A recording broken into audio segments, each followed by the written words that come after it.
attempted to do.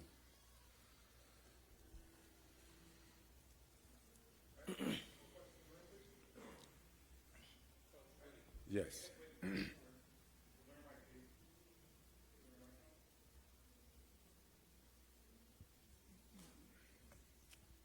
James Hill with James Hill Sports. Coach Woody, Yes. the Florida Classic, it's part of the history and the experience here in Florida for a lot of people.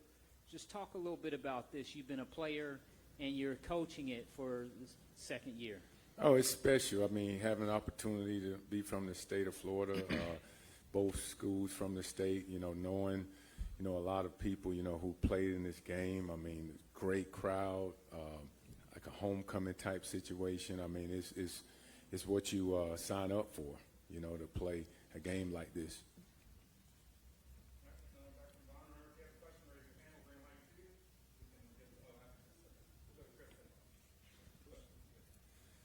Coach, your guys tonight did pretty much what you wanted, a few mistakes here and there, but how discouraging is it to come out on a losing in a game like that?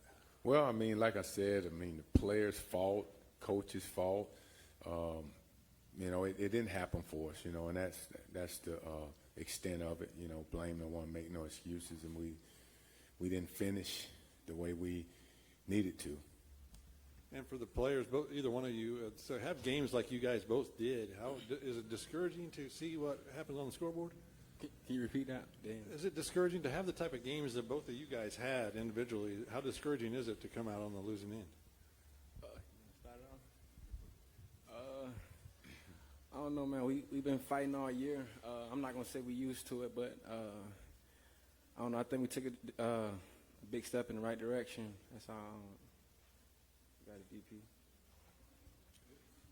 Like you said, we took a right step in the right direction, and it's unfortunate to fall short like we did, but we're going in the right direction.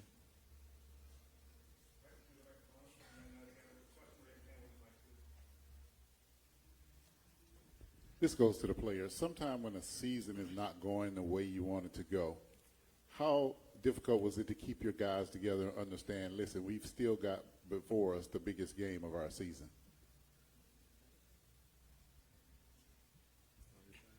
Can you repeat it? The end of it. Sorry about that. Sound the mic on. With the season not going quite exactly the way you want it to go, how difficult was it to inspire the guys that, hey, we still got the Florida Classic, we still have a big game of the season ahead of us? Right. I don't know. I don't think it take much to get up for this game. I was younger. I was like 8 years old. I came to this game for the first time, and it changed my life forever. So I kind of put that expectation on them guys. Like, it's different playing in it than going to it. So that was special for me to play in it the first time.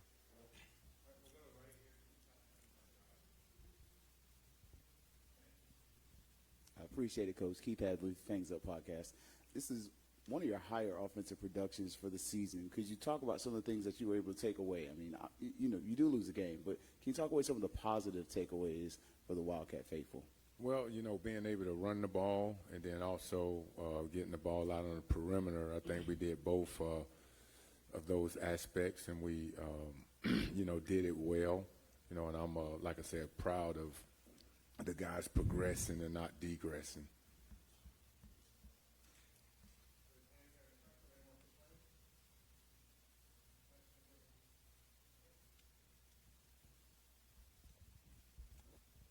Coach Dennis comes out of this one with 37 carries. Was the game plan coming in to have him, carry that type of heavy workload? Well, we wanted to run the ball, and whatever they gave us, we wanted to take advantage of, So when you ask that, well, obviously I can't say we said we was going to give them the ball 37 to 40 sometimes a game, but whatever we saw, we ended up trying to stick with it. If it was successful, we stayed with it, and I think that's a contributor of him carrying the ball so much. Dennis, any fatigue as you're carrying the ball, 37 times, especially as you get late into the third and fourth quarter there, or not really? I'm just ready for the next play, ready to score. Whenever my team need me, that's what I'm going to do. One more question for you. Freshman coming into the Florida Classic, and you pretty much darn near probably set a freshman record. Could you just speak to your experience in your Florida Classic here and just kind of the experience of pretty much being the MVP for BCU? I want to thank God first and foremost. My teammates, my coaches. Without them, I couldn't have the type of game I had, and it's special. I never really seen or been a part of a Florida Classic. This is my first one, and it was great out there, man. All the support. It was just a fantastic time. Once in a lifetime experience. It was great. At Taco John's, you can expect one thing, so good, as in quality ingredients used in tacos and burritos made just for you. Every single bite. So good. Expect nothing less at Taco John's. Yeah, excited about my first Florida Classic win. Anytime you can kind of go through an entire football game. We had a bunch of different situations going into this game, and we won some and we lost some.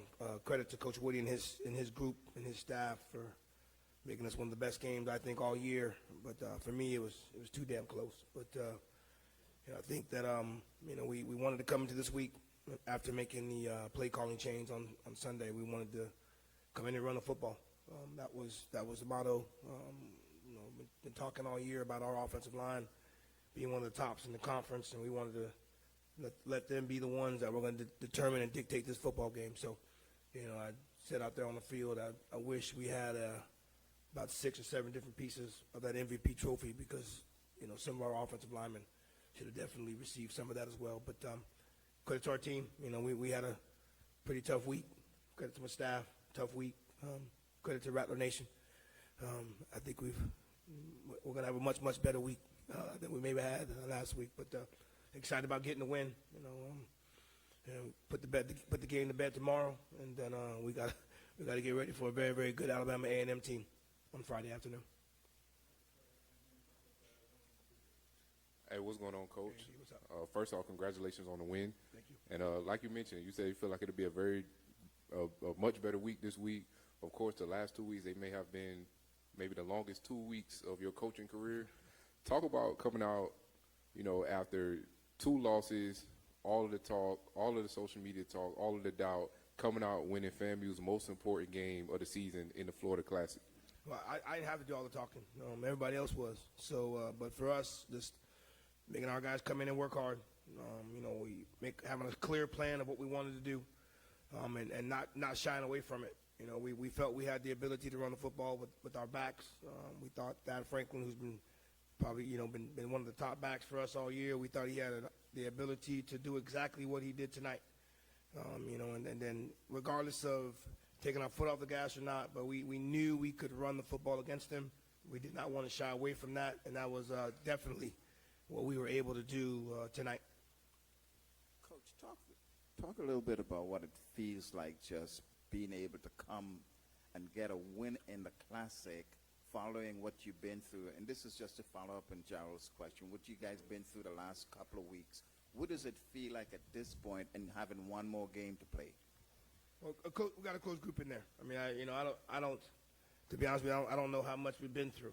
You know what I mean? You lose games, and people are going to be disappointed, right? This is Florida A&M Rattler football, right? We're a team off of championships, right? So, when you go out and lose games that people think you should win, there's going to be chatter. But, for us as a group and as a staff and as a football team, we knew what we had to do this week. We had to eliminate as quick as we can what happened last weekend. But again, get ready for a rivalry football game where you never know where anything can happen. And that was our talk throughout this week.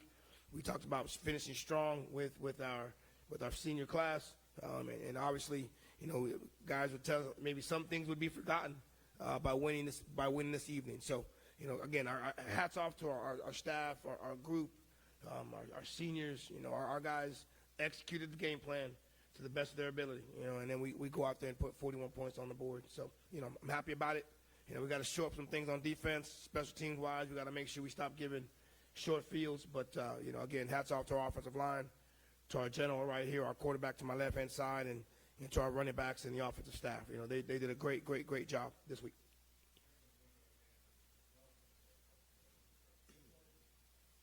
Jalen Scott, WANM Sports. Coach and Daniel, you guys are just on the receiving end of a 3-point loss just last week. This week, you guys won by 3. Was there an emphasis on finishing the game this week, it being close, and will that message carry into the last game of the season? I mean, our motto this week was to dominate, all cylinders, especially in the running game. Coach preached that all week that we could do some different things up front, but being able to run the ball. So I thought we ran the ball great. Running backs played great. Offensive line, I also did a decent job of making throws when I need to make them. At the end of the day, team football, we got the job done. For us, I mean, that's one of our mantras. We talk about finishing in everything that we do. I mean, we went into the half down, right? We talked about, going through our adjustments and things that we needed to make sure that we executed. And then when we left the group, when we left in the half, we went with 1, 2, 3 finish because that's what we knew we had to do. James Hill with James Hill Sports. For both of you gentlemen, congratulations. Thank you. Talk a little bit about the venue, the Camping World Stadium, the bowl-like atmosphere, almost 60,000 fans, people in attendance. Just talk a little bit about that. I know you're locked into the football. It's an amazing feeling when you see so many people like that. But, we play at FAMU. We used to this, you know what I'm saying? So, going throughout the week, it's just another game. Like Coach said, they just in our way. And at the end of the day, you soak it up, the bowl atmosphere, you stay at a nice hotel and you get nice gear and everything like that. But, number one job is to get the job done and win on Saturday because at the end of the day, the fans want to see us, win. That's it. That's all they care about is winning. Obviously, the amazing build-up throughout the week, right? You're getting ready for a very, very good opponent, right? Then you got your luncheon yesterday where everyone's all in the same building. What it boils down to the game, everything that led up to the game, and then it was time to play the game. So, I think both sides saw a very, very good football game. I think both sides were obviously excited about the scoring and things of that nature. But you want to be on the right side of this. The coaches that have the longer tenures in this series are the ones that are successful in this game. The list goes on. For the people that have been successful here, wearing the Rattler hat. So, if you want to be successful here, you got to make sure you're successful in this series. And it's great. Trust me, it's great to be 1-0 in this thing as opposed to 0-1. James, you said on Wednesday about your running backs, you find the hot hand and you ride them, and you certainly found them today in Thad. I think they all had hot hands, right? But again, T.J. Lee, Jalen Goss, Ashton Grable, Cesar Reyes, Chris Davis, Ricky Taylor. All you guys just mentioned, y'all don't know, but those are our offensive line. Those coach, just run the ball. We made a play calling duty change on Sunday, and I talked to the offensive line coach. Just run the ball. We can run the ball this week. Just run the damn ball. That was what it was. Monday, Tuesday, Wednesday, Thursday, Friday, and tonight. Those were the sentiments. Don't go away from it. Right, we had the opportunity to do some RPO stuff based off of our run game, So we did it. We hot hand in the first, second, third, and fourth, and I'm excited for him. I'm excited for Dad, excited for Wu, excited for Bo, and excited for Rattler Nation because they got a chance to see what our offense can truly look like on a weekly basis.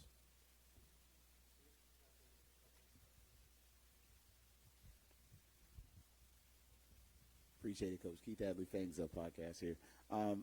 You mentioned special teams, and so we look into the last 2 games, and you can equate special teams to giving up about 30-some-odd points. What are some of the things that we can do to fix that up, shore that up, and what are some of the changes we're hoping to see going forward? We got some of those guys that are on our special teams are guys that are quality players on our offensive and defensive side. We can't take plays off. We got to execute kicks. And then once we do make our kicks, we got to get down the field. On the punt return, we want the ball to be towards the sidelines. So we mishit it. Our freshman punter mishit it and got the ball in the middle of the field. Also with that, we weren't getting down the field as much as we needed to. But you guys saw the game. We had a punt return for a touchdown. We had a couple kickoff returns where the offense got really, really short fields. And when I discussed special teams with our guys today, and we talked about hidden yardage, right? I'm looking at the hidden yardage today. I think they had 200 return yards. And that, again, short fields leads to points. And, so that's execution on our end. All right, we got to be better. We got to continue to work on it. We got one more week against Alabama A&M, who's very, very good on special teams as well. And I'm pretty sure they're going to try to exploit us as well. So, what do you do to get better? Make some changes if need be, or use the guys that we have, and make them understand how important execution is. Coach D. Rich will tell you, the first thing we work on, we don't work on offense, we don't work on defense. What's the first thing we work on? Every morning. Every morning. We give them 15, 20 minutes of that, then we give them another 10 or 15 minutes of practice. So maybe we need to give them a little bit more time. That's definitely been tough on us as far as on the defensive aspect. And obviously Cameron Gillis does a great job of kicking field goals. He's about as automatic as we can get. But, we gotta help ourselves with the short fields with some of the returns that we're giving up. Hey, Coach. Hey, Allison Posey, WCTV. We know Good. you. We know you. Well, I'm supposed just following directions. I'm doing what I'm told. Coach, you've talked about it a little bit, this team's ability to kind of overcome all the distractions this week. And Daniel, if you want to expand on this too, but what does it say about this team's maturity? Because heading into a game like this, coming off the loss, never know where their heads are going to be. But what does it say about them to fight back and continue to fight back today? Just sticking together. I mean, we've been through a lot of adversity this year, and at the end of the day, going into this week, Coach was like, this game's mean a lot to so many people. It's like, it's a history game, rivalry game, and at the end of the day, Coach said, as long as we prepare and we able to dominate on all cylinders, get the dub. And, today that's what happened. I say for the most part, I asked our guys to eliminate the outside noise. Let me be the one that had to deal with it. Let me be the one that had to go through all of that.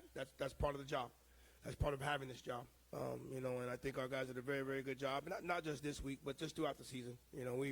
We've had a few things that happened to this football team, whether it's injuries, whether it's stuff internally.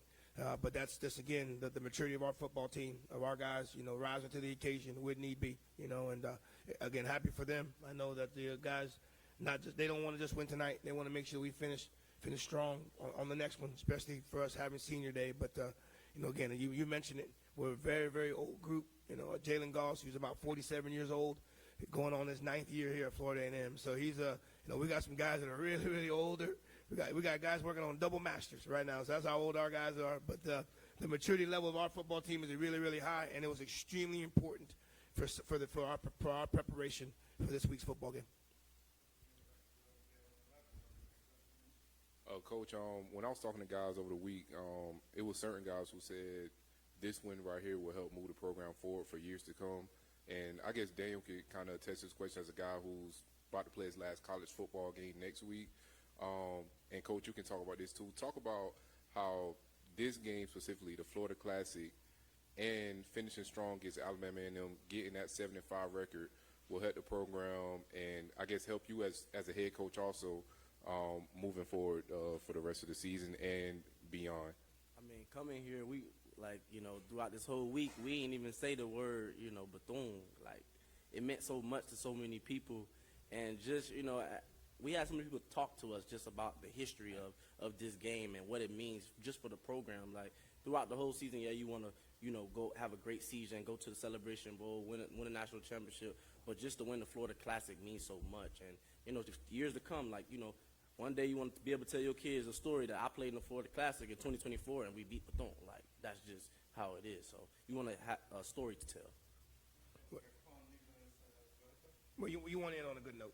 Ultimately, right? You're playing this game to win. You want to make sure as a senior, you win, you finish the season strong, and then obviously that builds on your foundation for the off season. You got the guys that will be leaving us. After our last game next week. That's very, very strong. They're proud, really, really good football players, and so you don't want to leave on a sour note. Obviously having to play the game because of it being postponed, but you want to make sure you leave the program in good hands, and the best way to leave a program like Florida A&M in good hands is by winning. WNM Sports, Jalen Scott. Coach, you kind of touched on it, especially going into next offseason. Last week, you had also mentioned that somebody had told you, you win homecoming and you win classic. Mm-hmm. You did both of those. So how does this game affect, the confidence of not only the fan base but teams going forward? Well, you get to breathe this week. You get to breathe this week. You get to read how how good you guys may have been. But ultimately, at the end of the day, I think these two guys that are sitting right next to me right now know we got some work. We still got work to do. It was said that if you win homecoming and you beat Bethune, you're in a good spot. But we've had some losses this year, and I think that the Rattlers want to win them all. They want to win these. They want to win homecoming in Bethune, but they want to win them all. And I think that we understand that. But as we conclude to the end of the season, we got to start a new streak in Bragg Stadium, and that'll be up to us. It's upcoming Friday. But as Daniel Richardson leaving and the other guys I listed that are gone, that are going to be leaving, you want to make sure you leave the program in great hands, and that's ultimately by winning. This is for Quan. The score that you had that was called back, there was determination in your face. Did you just feel that at that point you had to make a play for the team? Yes, sir, I did. I just knew it was a big opportunity to make a play to change the game. I just tried to take advantage of the opportunity I got.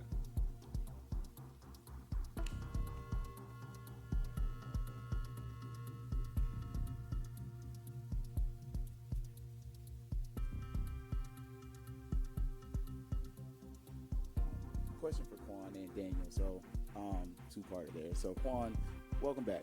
You played at UCF and had some time there. Could you speak to kind of coming back in the Florida Classic and having like a resurgence back, in a city where, you may have different fields? And then Daniel, could you speak to what do you tell the next generation of aspirants and those who want to come behind you and be 1-0 or have a perfect record in the Florida Classic?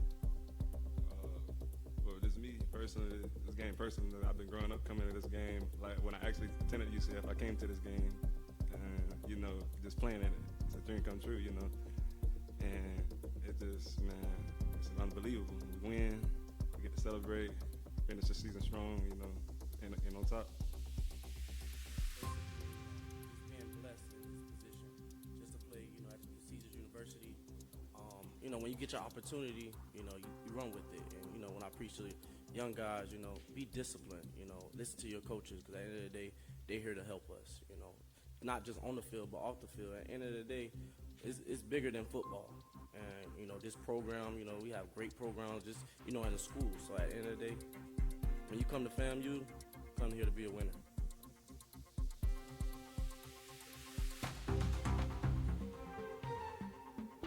Last question here. So a lot of the questions going into the season was who's going to step up in positions where you had a lot of guys leave. And on defense, it was Leron Jenkins. For offense, later on this season, it was you. So being that you guys both graduated from Buchholz High School, what does it mean to come together on either side of the ball and kind of step up for your team? Just something been installed in us from high school. Just just play for your brother. And then to show up when your name's called, like stepping up. We got our chance this year to step up and make some plays when we're called on, and then we just took advantage of our opportunity. So that was a big thing for us. So.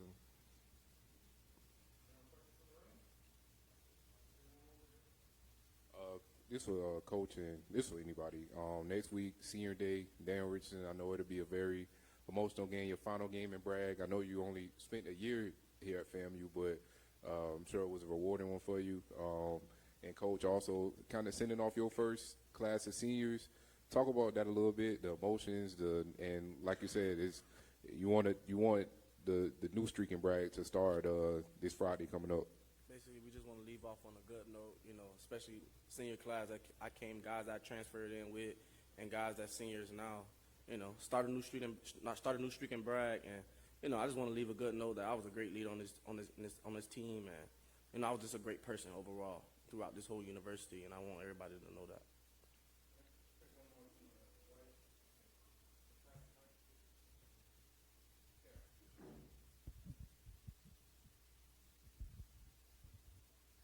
This was for Coach Colsey. Coming up to the end of the season, you've transitioned from being a head coach to being an assistant and back to a head coach. Could you speak to just when you look back at this season, what is your big takeaway? What are your grows, what are your glows, and what are you looking forward to going into next season as you kind of reflect upon what this season has been? It's a damn good question.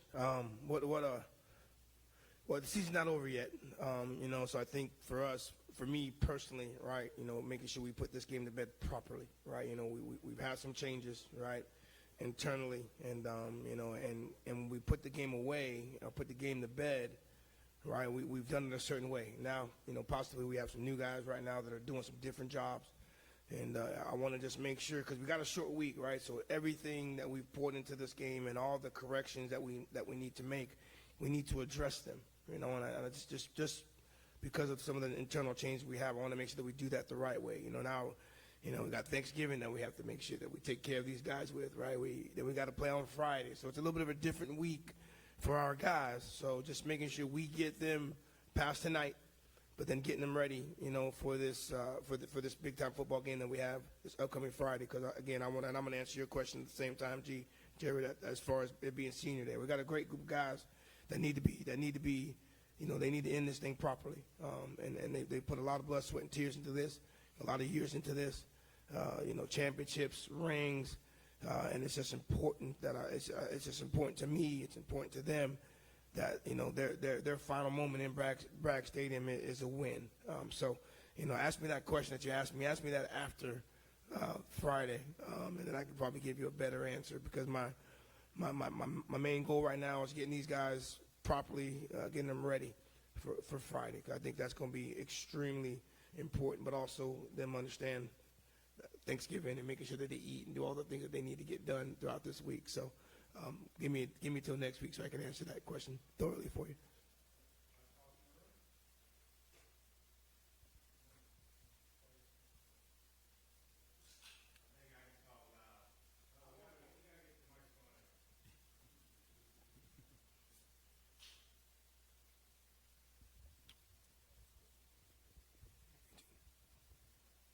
Kevin Roger, ONG Strike Zone.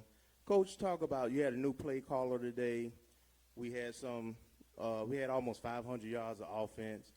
What was your thought, and this is for all three guys, what was your thought in terms of how the offense flowed today, the production, and was there anything specifically that was different? I mean, no, we didn't change any, you know, it was just how the plays were called. At the end of the day, guys, you know, stepped up to the plate. We was able to run the ball, and Coach put us in positions to make plays, and that's what we did. Yeah, I mean, the conversation that I had on Sunday when we made the change, and then just speaking throughout the week about what we wanted to do, you know, and I think that we wanted to hang it up on our offensive line.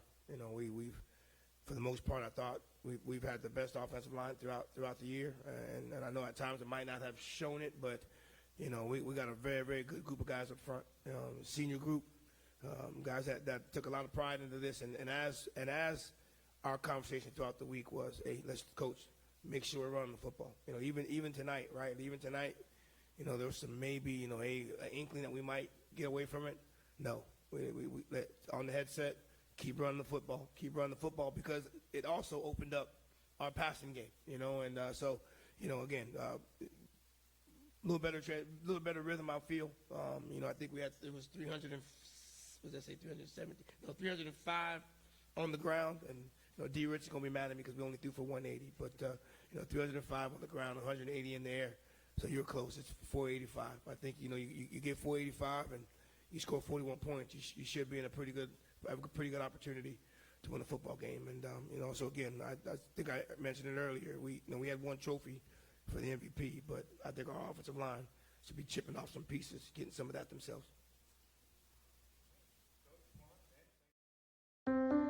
At Duke Energy, we deliver electricity and so much more, like free home energy assessments, rebates for energy-saving improvements, payment options to help you better manage your budget, and even bill credits for helping the community use less energy. So no matter what you're doing, we can help you make better energy choices every day. It's just another way we bring power to your life. How much can you save?